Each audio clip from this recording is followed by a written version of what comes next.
하나의 말씀은 고린도전서 9장 19절에서 23절입니다. 내가 모든 사람에게서 자유로우나 스스로 모든 사람에게 종이 된 것은 더 많은 사람을 얻고자 함이라.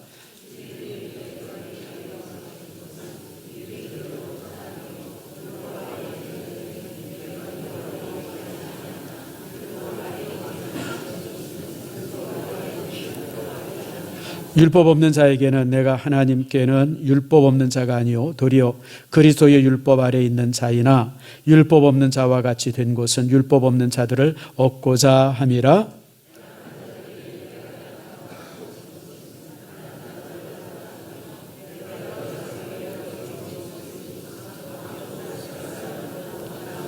함께 읽습니다. 내가 복음을 위하여 모든 것을 행함은 복음에 참여하고자 함이라. 아멘. 기도하겠습니다. 하나님, 오늘 이 시간 말씀을 함께 나눕니다. 말씀이 우리에게 힘이 되고 말씀이 능력되게 해 주시옵소서.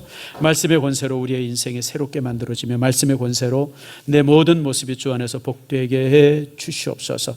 특별히 말씀의 능력이 우리 인생을 바꾸기를 소망합니다. 막혀있던 인생이 뚫어지게 하시고 또 이제 여러 가지로 고민과 또 갈등이 있었다고 하면 말씀으로 해결받는 시간 되게 해 주시옵소서. 특별히 우리 안에 연약함이 있습니다. 질병이 있습니다.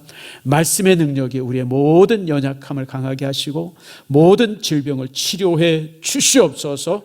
깨끗하고 온전한 모습이 말씀 안에서 이루어지게 해 주시옵소서. 감사드리고 예수님의 이름으로 기도드립니다. 아멘. 우리 옆 사람과 한번 인사합시다. 축복합니다. 사랑합니다. 축복합니다. 오늘 주에 전에 오신 여러분들을 축복하고 사랑합니다. 지난 주일과 또 이번 두 주간 기분 좋았죠?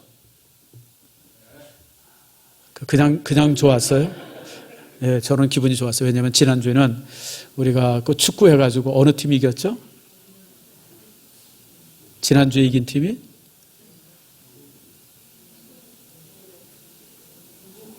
어디요? 중국은 이번 주에 이긴 거고 화요일 날 이기고 그 전주에 이긴 게 네? 싱가포르랑 했네.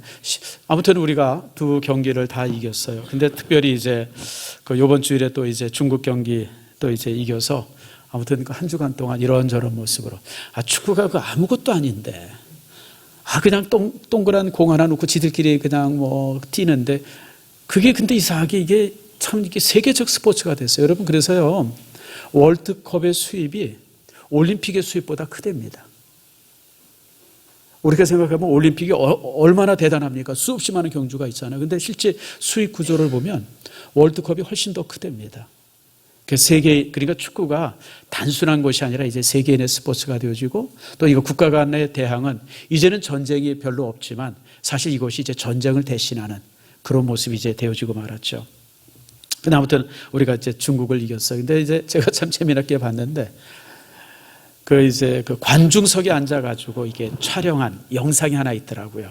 어떤 유튜버가 이제 여행 유튜버가 이렇게 띄웠는데 처음부터 끝까지 욕이에요. 그냥. 심판 욕하고 손흥민 욕하고 그냥 아무튼 그러니까 하도 듣다마다 이제 이 친구가 이제 중국인 친구한테 물어봤어요. 니들 왜 이렇게 욕하냐? 그랬더니 참 그 답이 너무 걸작이에요. 우리는 원래 그래. 여러분 이게 얼마나 참 부끄러운 말이에요. 우리는 원래 그래. 모든 자존감이고 뭐고 여러분 한번 보세요. 저기 이제 그 유튜버 이름이 누군가? 아무튼 중국에 이제 자주 하는 이제 공군 대위 출신이었던 사람이 이제 유튜브를 하는데 그 사람이 이제 관중석에서 이제 이렇게 하면서 찍은 영상이에요. 저는 개인적으로 사실 중국을 참 좋아합니다. 제가 지금 공부하고 있잖아요. 한국어 교육학과를 이제 마지막 학기를 하고 있는데 사실은 제가 복수 전공을 하고 있습니다. 하나는 한국어 교육학과고 하나는 뭘 하고 있냐면 중국 문화학과를 합니다. 제가 그래서 중국에 관해서 여러분 설교 시간에 자주 얘기하고 그런 이유가 사실 제가 전공하고 있는 과목이기 때문에 그래요. 그래서 저는 중국에 대한 책들이 많습니다. 아마 제 서재에 와서 보면 중국 책들, 중국에 관한 책들, 중국 사람들이 쓴 이런 글들, 이런 글들이 거의 100권 이상의 책이 있습니다. 개인적으로 중국의 철학이라든지 사상이라든지 그리고 제가 그런 책들을 많이 읽습니다. 그런데 지금의 중국의 모습은요, 과거의 그런 문화와 유산을 가지고 있는 중국과는 전혀 다릅니다. 자존감도 없고요, 생각의 깊이도 그렇고요. 그래서 나는 왜 사람들이 저렇게 참 못 쓰게 되었나. 이게 이제 독재 국가가 사람을 그렇게 만듭니다. 과거 중국에 이제 흑역사가 몇 있죠. 그게 이제 문화혁명입니다. 문화혁명이 이제 중국의 가장 큰 흑역사고요. 그러고 나서 공산주의가 지배하면서 지금이 이제 과거 모택동이 했던 문화혁명과 거의 비슷한 모습으로 지금 중국이 되어져 가고 있습니다. 사람을 아주 못쓰게 만들고 국수주의자로 만들고 자존감 없게 만들고. 그러니까 여러분, 그렇게 그냥 시작부터 끝까지 욕을 튀다면서 유튜버가 왜 그렇게 욕을 합니까 물어봤더니 대답이 우린 원래 그래. 이게 얼마나 황당한 답이에요. 중국이 저도 그 대답을 이렇게 들으면서 중국이 저렇게 망했구나. 세상에. 여러분, 중국이라는 나라가 G2 국가 아닙니까? 세계적으로 경제력이 미국 다음으로 경제력이 셉니다. 또 세계의 공장입니다. 우리가 이렇게 시계니 마이크니 무슨 이런 거 저런 거 싸게 이렇게 값싸게 사는 이유가 중국 때문에 그렇습니다. 중국에서는 원가가 우리나라에서 만드는 제품의 반의 반도 안 됩니다.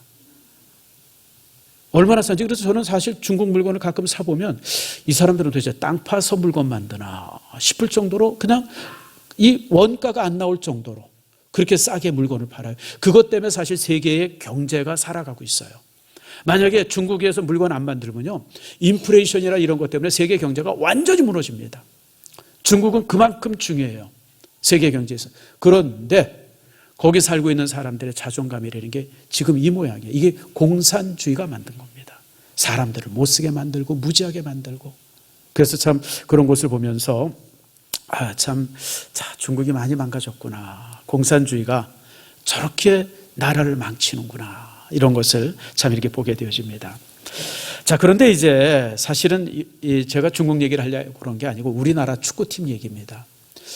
우리나라 축구팀이 작년만 해도 욕을 얼마나 먹었습니까? 못한다고 감독 새로 바뀌면서 그냥 못해가지고 그냥 제대로 승리 한번 못하고 매일 그래가지고 그냥 욕을 직사게 먹다가 갑자기 여름 지나면서 축구팀이 잘하기 시작했어요. 신기하죠? 그래서 우리 축구팀이 사실 중국이랑 우리랑 이렇게 축구하는 걸 봐서 알지만 레벨이 달라요. 어떤 사람은 공한증이라고 그러는데 공한증 아닙니다. 공한증이라는 것은 레벨이 비슷할 때 공한증이에요. 지금은 중국과 한국의 축구 수준이 몇 단계의 단계가 다릅니다. 여러분 들어보셨잖아요. 그 중국의 축구 감독이 인터뷰하는 걸 제가 들어봤어요. 뭐라고 대답하냐면 참 좋은 팀이랑 경주하게 되어져서 영광, 이렇게 참 기쁘다고, 우리가 많이 배웠다고. 그러면서 마지막으로 무슨 얘기를 하냐면 지금 한국 팀이 월드컵에서 4강에 조가 되어져서 뛴다 할지라도 자기는 놀라지 않는다고. 이게 무슨 얘기냐면 지금 한국 팀이 가지고 있는 그 팀의 수준이 세계 4강의 수준이 된다는 거예요. 다시 말하면 무슨 독일, 영국, 브라질, 아르헨티나 이런 팀이랑 경주를 해도 전혀 손색이 없을 정도로 실력이 뛰어나다는 거예요. 그게 우리나라 감독이 한 얘기가 아니라 중국의 감독이 한 얘기예요. 그러니 그래서 참 우리나라가 객관적으로 진짜 많이 성장했구나, 그런 생각이 봅니다. 자, 그런데 이제 많은 사람들이 분석을 해요. 대한민국의 축구팀이 참 지금까지 있었던 축구팀 중에서 가장 잘하는 팀이 되어졌는데 왜 이렇게 되어졌을까? 여러 얘기를 해요. 세계적인 선수가 여럿 있다. 손흥민도 있고 이강인도 있고 김만재도 있고 정병가비는 없어요. 그냥 저는 구경하는 거고. 그 다음에 이제 또 누구죠? 아무튼 정우영? 예, 정우영이 있고 또 이제 황씨 두 사람이 있고 아무튼 세계적인 선수가. 근데 여러분 물어봅시다. 작년에는 이 사람들 없었어요? 재작년에는 어때요? 손흥민이요, 국가대표 한 게 10년이 넘습니다. 작년에도요, 여러분 10년 전에는 더한 선수들도 있었어요. 괜찮은 선수들도 그때 있었어요. 그런데 똑같은 선수들이 지금까지 이렇게 쭉 왔는데 작년만 해도 그렇게 욕 직사게 먹고 올 초만 해도 그냥 온갖 욕을 다 먹어가지고 감독 바꿔야 된다 그랬는데 왜 갑자기 환골탈태가 됐어요? 이게 뭔 일이에요? 왜 그래요? 뭐 때문에 그래요? 갑자기 무슨 뭐 보약을 먹었어요? 우황청시험 먹고 뜁니까? 아니에요, 여러분들. 똑같은 팀인데 팀이 바뀌었어요. 저는 그래서 나름대로 이렇게 저렇게 여러 생각을 해봤어요. 왜 그랬을까? 손흥민이에요. 손흥민이라고 하는 선수 한 사람의 영향력이 팀 전체를 장악하면서 이렇게 만든 거예요. 지금 한국의 축구팀은 감독이 별로 소용이 없어요. 연습도 손흥민이 시키고 작전도 손흥민이 짜고 그 손흥민에 의해서 이제 돌아가요. 그래서 한 사람의 영향력이 이렇게 팀을 바꾸는구나. 근데 이게 우리나라 국가대표뿐 아니라 우리나라 국가대표만 그렇다 그러면 우리가 그럴 텐데 지금 영국의 토트넘도 그래요. 손흥민이 있었을 때 12연승을 했잖아요. 토트넘이 토트넘이라고 하는 팀이 생기고 처음이랍니다. 손흥민이가 주장을 하면서 팀 전체를 바꿔버린 거예요. 여러분, 영국의 축구 이런 데 보면 여러분 세계적인 선수들이 다 영국 프리미어리그에 모여 있지 않습니까? 그런데 여러분들 그 사람들 간에 경쟁이 심화됩니다. 같은 팀에서도. 패스를 하려고 해도 저놈이 골 넣을까 봐 패스를 안 한대요.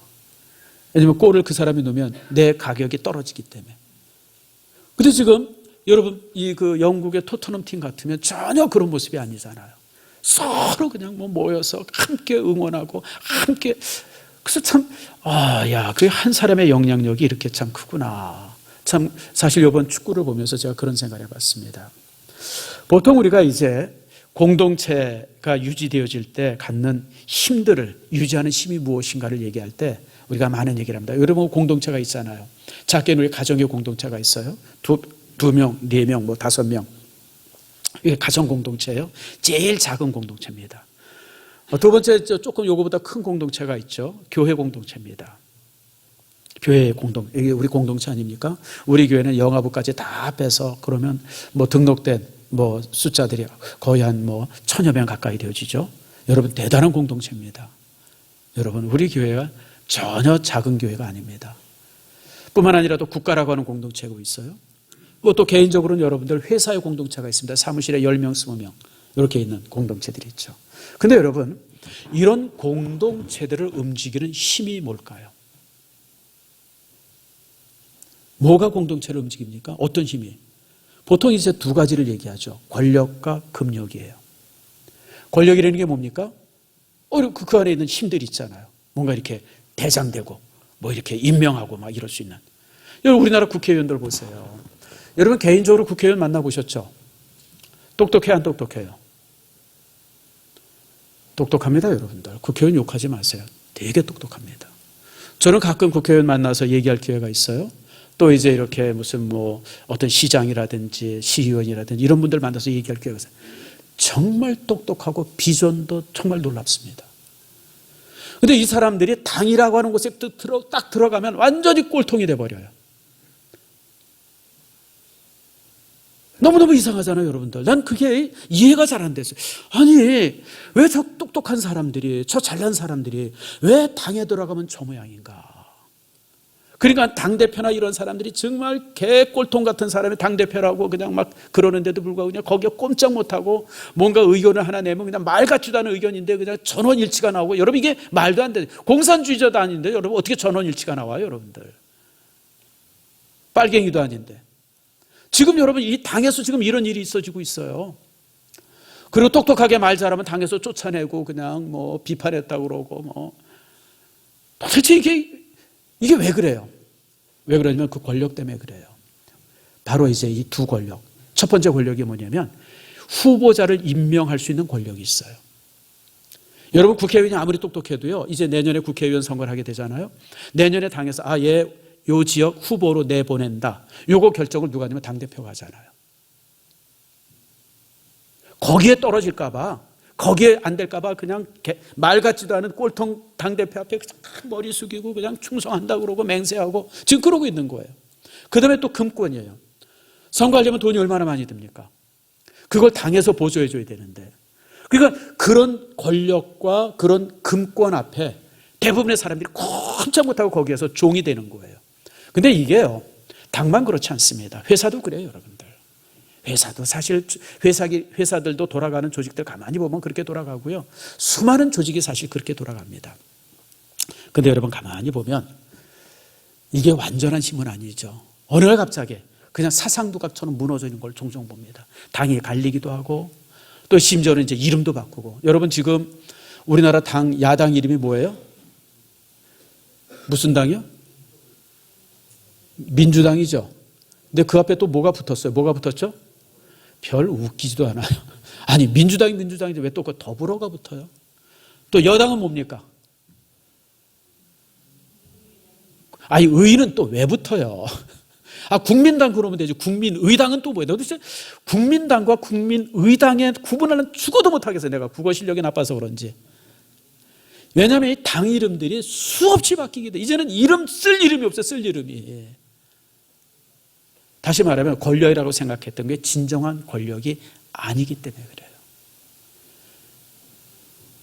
힘이라고 생각했던 그런 권력, 돈의 힘들, 이런 것이 진짜 모든 것을 움직이는 힘이라고 생각했는데 지나고 보면 그냥 산산이 부서지잖아요.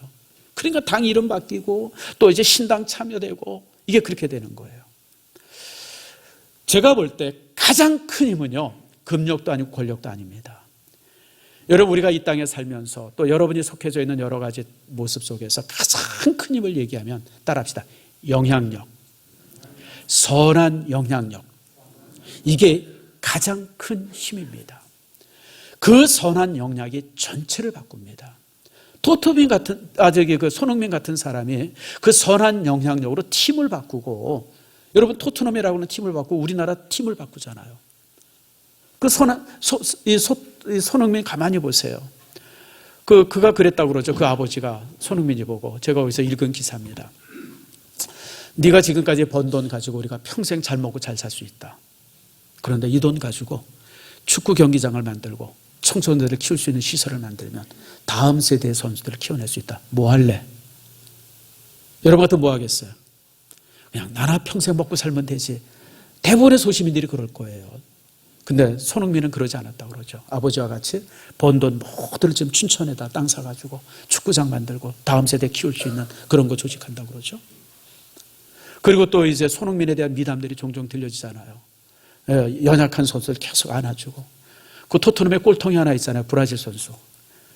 못하고 그래서 쫓아내야 된다고 그러고 보내야 된다고 그러고, 그런데도 불구하고 계속 손흥민이가 붙도 도와주고 그 선수 되게 해주고, 남들이 보면 경쟁자처럼 여겨야 되는데 그거 그냥 돌봐주고 있고.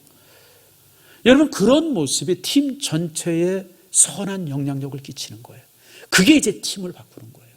우리나라 팀도 마찬가지예요. 제가 참 그랬던 것이 저번에 이제 싱가포르랑 했을 때도 여러분 그 페널티킥 할 수 있는 그게 나타났잖아요. 그런데 불구하고 손흥민이가 안 차고 황의조입니까? 제일 좀 꼴통 같은 놈이 하나 있어요. 걔 불러다가 슛 하라고 그러잖아요. 나 같으면 안 하겠어요. 내가 다 해야지. 여러분 같으면 그거 주겠어요? 거기서 한 골 넣는 게 얼마나 중요한데. 근데 이 친구는 항상 이타적이에요. 그러니까 그런 영향력이 팀 전체에 스며들면서 팀을 새롭게 만드는 거예요. 그래서 여러분들 선한 영향력이라고 하는 것이 굉장히 중요합니다. 그 선한 영향력이 왜 중요하냐면 공감 능력을 만듭니다. 내가 뭔가 일을 하는데 그런 선한 영향력은 그 일을 주변 사람들이 함께 하도록 만들어요. 함께 하도록. 그게 이제 일종의 공감력이죠. 이런 공감력들이 참 이렇게 만들어지면서 우리나라가 바뀌기 시작해요. 그래서 참 우리나라를 이렇게 바라보면 많이 달라졌어요. 여러분 20, 30년 전에 우리나라를 가만히 한번 보세요. 지금의 중국과 진배가 없었습니다. 여러분 지하철에 소매치기 많았고요. 바가지 한없이 많았고요. 여러분 못된 사람들 주변에 참 많았어요. 좀도둑이 얼마나 많았는지 모릅니다. 근데 여러분 요즘에 돈도둑들 사라지고 많이 그랬죠. 그래서 어떤 분은 그래요. CCTV가 많아서 좀도둑이 없었다. 여러분 CCTV가 뭔 상관이 있어요. 도둑질 하려고 그러는데. 근데 지금은 도서실 같은데 이런 곳에 노트북 놓고 나갔다 들어와도 노트북 그대로 있어요. 누가 손 안 대요. 카페에서 휴대폰 놓고 화장실 갔다 와도 휴대폰 누가 손 안 댑니다. 나라가 근본적으로 변했어요. 과거에는요, 우리나라는 선한 착한 사람은 손해본다. 착한 사람은 호구다. 이런 말이 당연시 됐었습니다. 뭔 짓을 해도 되는 그런 나라였었는데 이제는 안 그래요, 여러분들. 이제는요, 축구 선수도 그렇고 뭐 야구 선수도 마찬가지예요. 뭐 가수도 마찬가지예요. 뭔가 잘못한 것이 흠이 잡히면 매장이 됩니다. 사람들이 다시 시선을 안 줍니다. 여러분 만약에 축구 코미디언이 뭐 이렇게 운전하다가 여러분 음주운전했다, 음주운전해서 걸렸다. 그럼 그것으로 모든 것이 하차됩니다. 우리나라 배구 선수, 제가 그 좋아하는 선수들이 쌍둥이 형제들이 있었어요. 자매들이죠. 요즘 그래서 걔네들이 안 나오니까 배구가 재미없어서 이제 배구 안 봅니다. 걔네들 나왔을 때는 참 배구가 재밌었어요.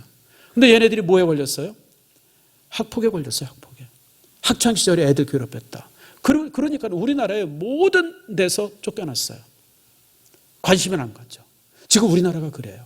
우리나라가요, 자기가 잘한다고 해서 그것만 잘해가지고는 이제 칭찬받지 못합니다. 나머지 모든 부분들이 다 같이 잘해야 돼요. 특별히 이런 어떤 선행들, 이런 것들이 주어져야죠. 그래서 여러분들 병역 비리들, 뭐 이런 것들 이제 있으면 안 되는 그런 시대가 됐어요. 제가 볼 때 이런 우리나라의 변함은 어디서 왔을까? 제가 설교를 준비하면서 곰곰이 생각해 보니까 이제 IMF 때 온 것 같아요. IMF가 오면서 전 국민 금모으기를 했잖아요. 그때 금 갖다 안 바친 사람만 손 들어보세요. 없죠. 우리도 금 있는 거 탈탈 털어가지고 엄마가 해준 금 목걸이, 뭐 우리 집사람 뭐 장모님이 이렇게 유산으로 준 금 반지 다 모아가지고 그때 금모기 했던 거. 그게 그러면서 우리나라에 일종의 이 어떤 그 선행에 대한 바이러스가 그때부터 시작이 된 것 같아요. 그러면서 그 시점으로 해가지고 나라가 근본적으로 바뀌기 시작했습니다. 유일하게 안 바뀐 데는 이제 저기 여의도 국회의사당만 안 바뀌고 나머지 부분들은 내가 볼 때 거의 다 바뀌었습니다. 참 이런 선한 모습이 되어지죠. 여러분 지금 우리나라 BTS가 되게 유행하지 않습니까? 세계적인 BTS로 인해서 만들어진 단어가 팬덤이라는 단어가 만들어졌습니다. 팬덤은 팬과 킹덤이 합해진 말입니다. 그래서 킹덤 할 때 그 왕국이라는 뜻이잖아요. 그 킹자를 빼고 팬에다가 덤을 붙여서 팬덤이에요. 이건 단순한 팬이 아니라 그냥 아주 열광하는 그런 일종의 이제 그런 사람들의 조직인데 지금 BTS 팬덤이 수억 명입니다. 아니 우리나라 사람들이 BTS 좋아하는 건 난 이해가 돼요. 같은 동양이니까. 또 아시아 사람들이 난 이해가 돼요. 아니 그런데 저 유럽인들 또 미국 사람들 그래서 BTS가 어떻게 공연한다고 그러면 그냥 뭐 아무튼 그 일대가 난리가 나요. 그냥 여러분 이해가 돼요? 이게 왜 그래요? 그냥 인기의 모습이 아니에요. 그냥 인기 있는 사람이 아니에요. 제가 볼 때는 두 가지예요. 물론 이제 노래도 잘하고 군무도 잘해요. 나는 사실은 그 친구들 바라볼 때마다 난 이해가 안 되는 게 우리는 계단 한 2층, 3층만 올라가도 숨이 차서 헉헉거리는데 그렇게 난리를 치고 마이크 딱 잡으면 노래가 나와요. 그래서 저걸 립싱크 아닌가 내가 항상 의심해요. 저걸 립싱크지 저렇게 뛰고 어떻게 노래가 되나. 근데 얘네들이 노래가 돼요. 그래서 사실은요 연습생 시절을 거의 길게는 10년 가까이 한답니다. 아무리 짧아도 5, 6년. 내가 볼 때 그게 뭐 이렇게 맞추고 이런 게 연습이 아니에요.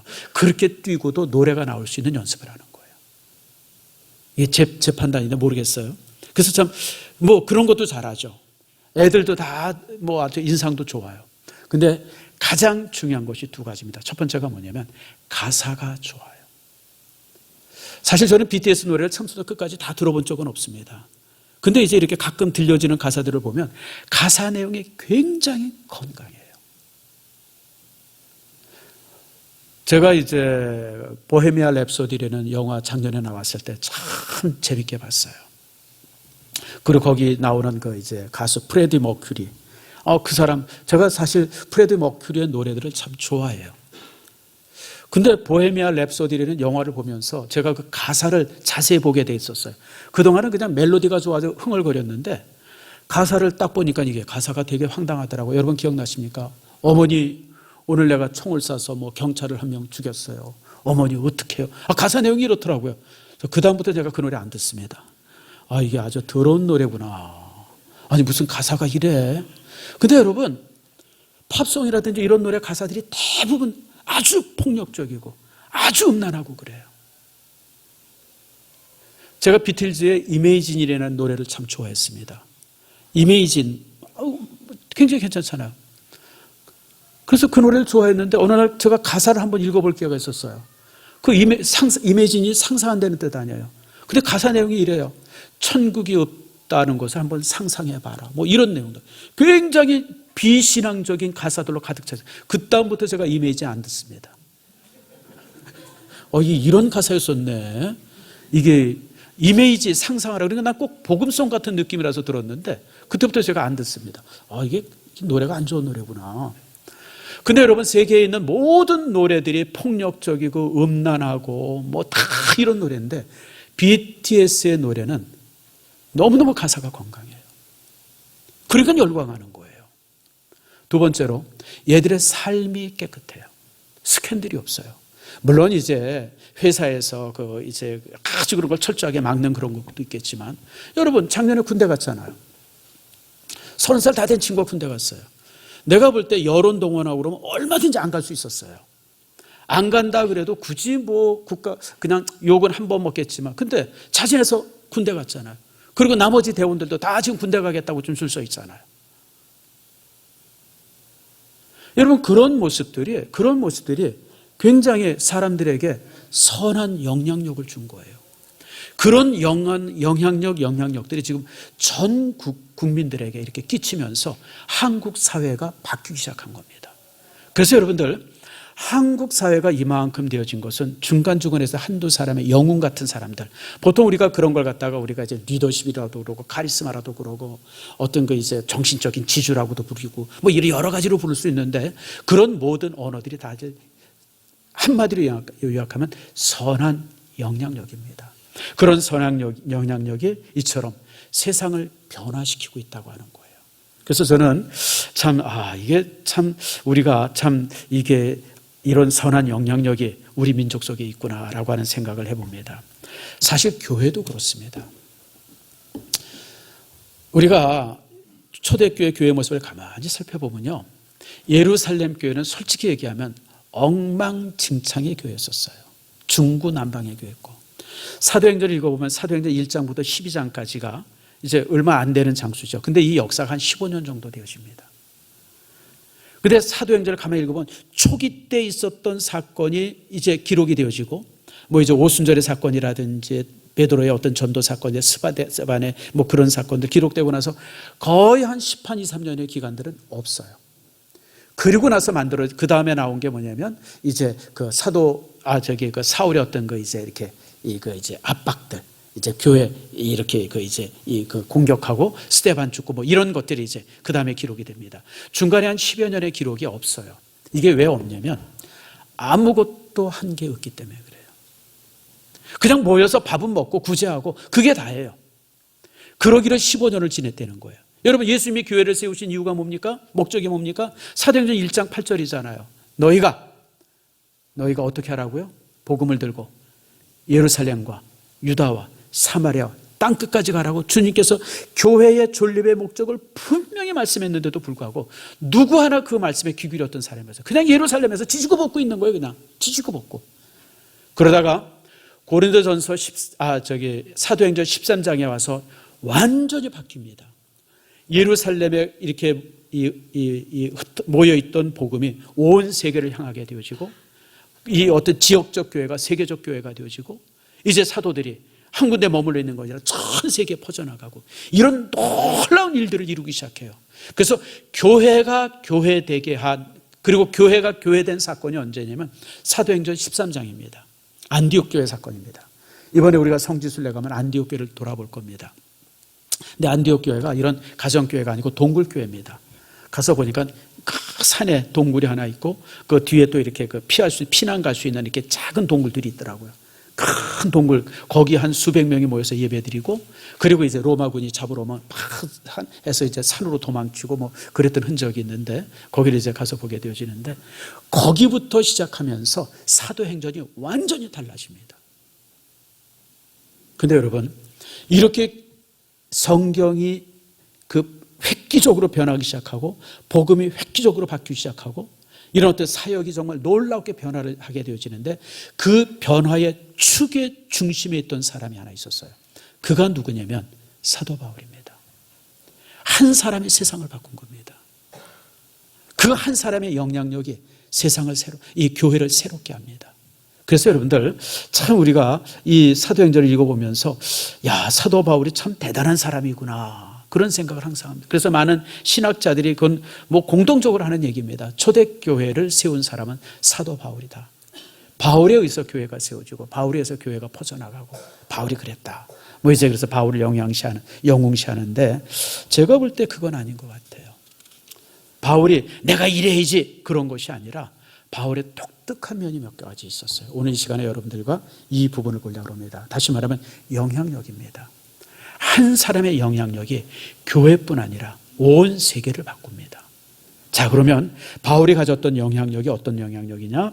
18절과 19절입니다. 자, 18절에는 먼저 이렇게 말합니다. 내게 있는 권리를 다 쓰지 아니했다 얘기하고, 19절에 와서는 나는 모든 사람의 종이 됐다라고 말합니다. 자, 이게 무슨 말이냐면, 바울이 가졌던, 그리고 바울이 주변 사람들, 그리고 교회 성도들에게 끼쳤던 가장 첫 번째 영향력은 뭐냐면 자신의 권리를 포기하는 겁니다. 자신의 권리를 포기해요. 여러분, 사람들은 자기 주장이 참 강하죠. 누구로부터도 간섭받는 거 되게 싫어합니다. 심지어는 뭔가 부당하게 대우를 받는다고 그러면 못 참습니다. 그게 요즘의 문화입니다. 그래서 여러분, 직장 생활하는 분들 가끔 보면 이제 신입사원들한테 커피 심부름 못 시킨다 그럽니다. 여사원한테 커피 가져와라 이런 거 못 시킨답니다. 성차별이 된다고 그러고 무슨 뭐 권리 침해라고 그러고, 그래서 이제 그런 걸 못 한다고 그러죠. 이게 요즘 시대가 이래요.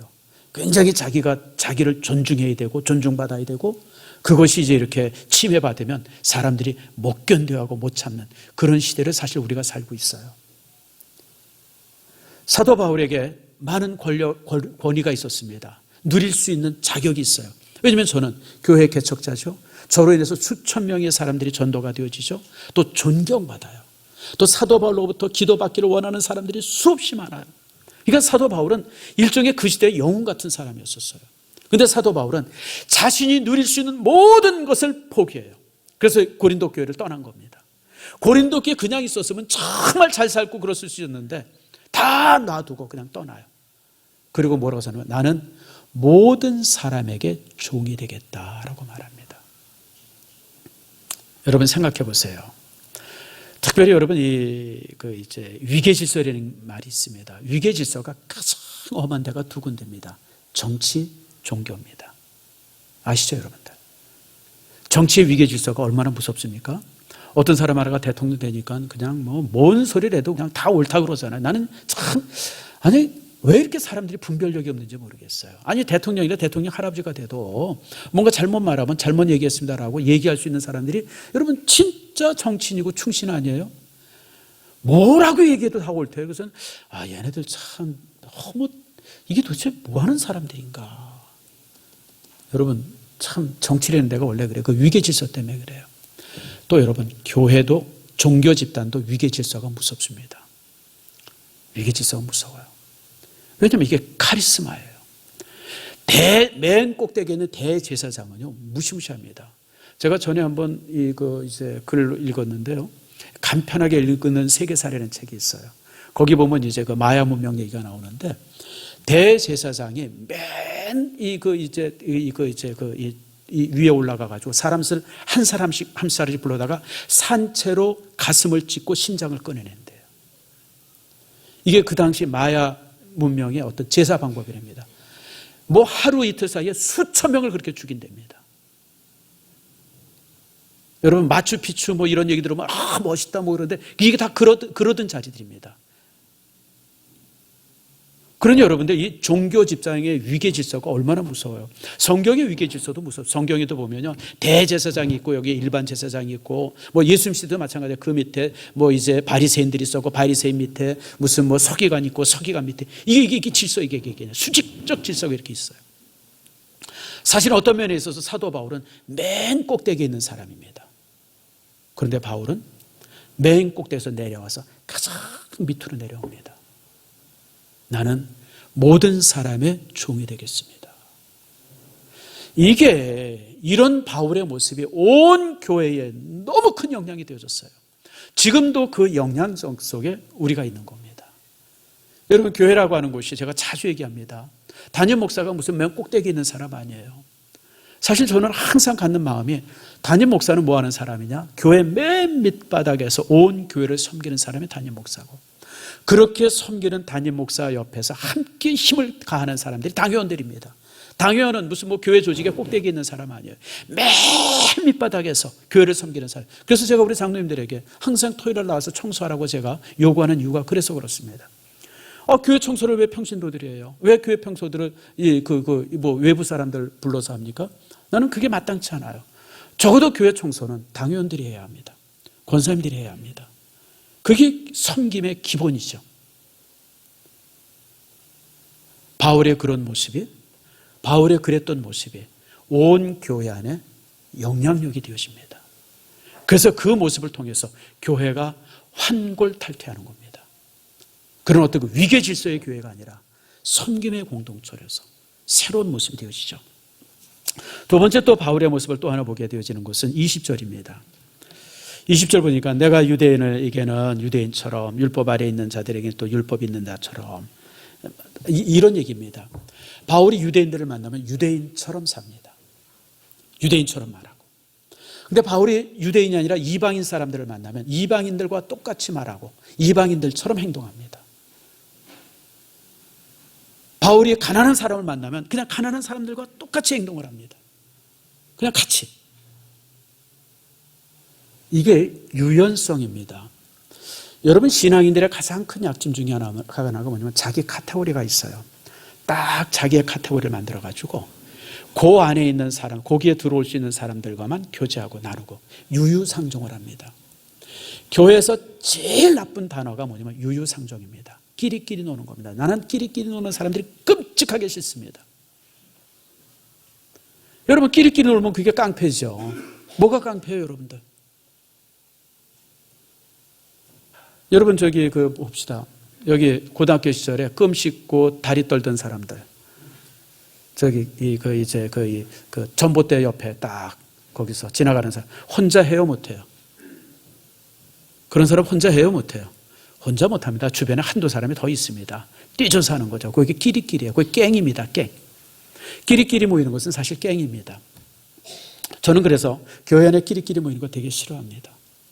뭐 고양이 같다는 둥, 뭐가 어떻다는 둥. 그래서 교회 안에 모이면 딱 두 가지예요. 전도회, 그다음에 사역부서. 그 두 부서 안에만 함께 모여야지, 그거 외에 다른 끼리끼리 모이는 것은 제가 아주 보기 싫어합니다. 왜냐하면 그런 조직이 아니기 때문에 그래요. 사도 바울은 모든 사람을 포용합니다. 신앙이 좋은 사람은 좋은 사람대로, 신앙이 좀 모자르면 모자른 대로, 조금 부족하면 부족한 대로, 그냥 항상 하나. 제가 이번 축구 시합에서, 중국과의 축구 시합에서 제일 감동적인 게 있어요. 사실 뭐 3골 들어갈 때 흥분했죠. 막 환호했죠. 근데 그거는 이제 기분 좋고 환호한 거죠. 저를 정말 울컥하게 했던 장면이 2가지가 있었어요. 게임이 다 끝났어요. 선수들이 이제 퇴장하는데 손흥민이가 가가지고 한 칩으로 이렇게 안아주더라고요. 중국 선수를. 근데 그놈이 어떤 놈이냐면 손흥민을 밀착 마크하던 선수예요. 와서 다리 걸고 어깨빵하고 그냥 뭐 아무튼 그냥 끄집어내리고 그냥 넘어뜨리고 그냥 이러던 놈인데 손흥민이 가서 다 안아주더라고요. 그 장면을 보면서 그냥 가슴이 그냥 물컥했어요. 이 세상에 얘가 대인배구나.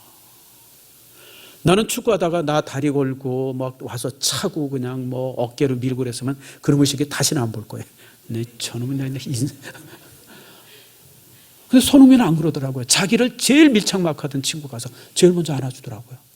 그리고 두 번째 또 가서 안아주는 게 누굴 안아주냐면 중국 골키퍼를 가서 안아주더라고요. 얘가 3골 먹었잖아요. 아마 손흥민 생각 그랬던 것 같아요. 얘가 이제 욕 얼마나 먹을까? 욕 얼마나 먹을까? 요즘 골은 걔가 다 먹었으니까. 가가지고 골키퍼를 이렇게 안아주더라고요. 여러분, 30대 청년보다는 우리 믿는 사람의 나이죠. 청년 축구선수, 평생 축구만 했던 애가 그렇게 자기를 그렇게 밀치고 그냥 때리고 그냥 차고 그러던 애를 가서 안아주는데, 우리 예수 믿는 사람들이 편당짜 가지고 싫어하는 사람들은 싫어하고 좋아하는 사람들은 또 좋아하고, 나랑 그게 맞으면 그냥 코드 맞는다고 지들끼리만 그냥 끼리끼리 다니고, 저 사람은 코드 안 맞는다고 항상 왕따시키고. 여러분, 이게 성도 맞아요? 젊은 청년보다도 소갈딱지가 덜 돼 있는 사람이에요. 따라합시다. 모두를 사랑하고 모두를 인정하고. 그게 그리스도인이에요. 하나님이 세상을 이처럼 사랑하사, 그게 기독교 정신인데 우리 이상하게 끼리끼리 정신이 너무 많아요. 뭔가 좀 다른 사람에 대해서 여러분, 우리가 참 요즘에 나도 회개하는 것 중에 하나가, 지금 가자 지구에서 이슬람도 죽는 것에 대해서 불쌍한 마음이 요만큼도 없어요. 여러분도 그렇죠? 지금 저놈들 당연히 죽어야 된다고 생각해요. 타종교이기 때문에. 아니에요. 여러분들, 우리가 같은 사람으로서 그를 불쌍히 여겨야 돼요.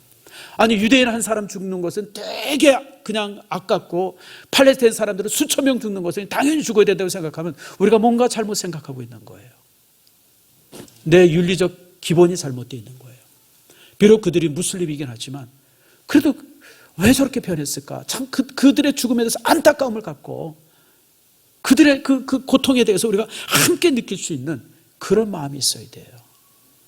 이런 유연함이 정말, 그래서 우리 믿음의 사람들의 가슴이 정말 스펀지 같아야 되고 요람 같아야 돼요. 말씀을 맺습니다. 여러분, 우리는 영생을 합니다. 2가지로 영생을 합니다. 잘 보세요. 우리가 하나님 나라에 들어가서 영생합니다. 그렇죠, 여러분. 여러분들 하나님 나라에서 영생합니다. 한 사람도, 여러분, 내가 다짐합니다. 천국에 가면 내가 출석 부를 겁니다. 여기 있는 사람들 다 있는지 없는지 한 사람도 빠짐없이 있을 줄 믿습니다. 아멘. 또 하나의 영생이 있어요. 그걸 갖다 사회적 영생이라고 합니다. 이건 제가 만든 말입니다. 사회적 영생. 내가 내 자녀들에게, 내가 또 교회에, 또 내가 어떤 직장이라든지 이런 것에 내가 선한 영향력을 끼쳐서 그 영향력이 10년, 20년, 30년, 아니 100년, 200년쯤 계속 간다 그러면 나는 사회적으로 영생하는 사람입니다. 나로 인해서 우리 일산신성교회 같은 예를 한번 들어봅시다. 우리 일산신성교회 세워져 오면서 또 제가 나름대로 여러분들에게 설교하는 설교의 내용들이 있고 어떤 그 철학이 있어요. 그런 것이 그대로 우리 교회 안에 담겨져서 이런 영향력이 10년, 20년, 30년, 40년 계속 된다고 그러면 사실 저는 천국에서도 영생이 있지만 우리 교회 안에서도 영생이 있는 겁니다. 사회적 영생이죠. 여러분, 지금 여러분들의 모습 속에 그런 모습이 있습니까? 여러분들이 지금 가정에 뭘 남기고 있습니까? 자녀들에게 뭘 남기고 있습니까? 교회 안에서 여러분의 삶이 어떤 영향을 주고 있습니까? 여러분의 직장이나 사회, 여러분이 속해 있는 곳에서 여러분들이 정말 어떤 모습인가? 내가 볼 때 선한 영향력을 끼치지 못하고 살았다 죽으면 그 사람은 정말 불행한 인생입니다. 돈 많으면 뭐예요? 좋은 차 타면 뭐하고? 남들이 성공했다 그러면 그게 무슨 의미가 있어요? 하나도 제대로 남긴 게 없다 그러면. 그러나 우리가 비록 많은 건 가지지 못하고 또 많은 건 이루지 않았을지라도 내 자녀에게, 또 우리 성도들에게, 교회 앞에, 또 내 직장인에서 주변의 동료들에게 선한 영향력을 남겼다 그러면 여러분들은 성공한 인생입니다. 그게 성공입니다. 바울의 인생은 참 비참하게 끝납니다. 바울은 나중에 로마에서 목이 잘려서 죽습니다. 그러나 그 누구도 사도 바울을 실패했다고 그러지 않습니다. 왜냐하면 그가 선한 영향력을 끼쳐왔기 때문에 그렇습니다. 그리고 선한 영향력이 2000년이 지난 지금도 우리에게 여전히 동일하게 영향을 미치고 있습니다. 교회의 제도라든지 그의 신앙이라든지 그의 삶이 우리에게 동일한, 지금 똑같은 영향을 끼치고 있잖아요. 바울은 천국에서도 영생하고 있지만 우리 사회 속에서도 동일하게 영생하고 있음을 우리가 확인합니다.